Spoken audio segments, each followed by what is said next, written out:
Building a website with WordPress from scratch is a straightforward process. Here's how to do it. Choose a domain and hosting.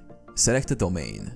Pick a domain name that represents your brand or business. Get hosting. Choose a reliable hosting provider like Bluehost, SiteGround, or Hostinger, and purchase a plan with WordPress support. Install WordPress. Most hosting providers offer one-click WordPress installation. Install and set up WordPress. Log into your hosting account and navigate to cPanel. Use the one-click installer to install WordPress.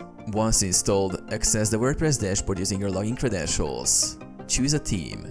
Go to Appearance, Themes. Browse free themes or install a premium theme from third-party providers. Install and activate your chosen theme. Customize your website. Go to Appearance, Customize to adjust site settings like colors, fonts, and layout.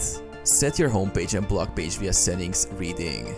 Add essential plugins. Install plugins for SEO, security, and performance. Customize plugin settings for optimal functionality.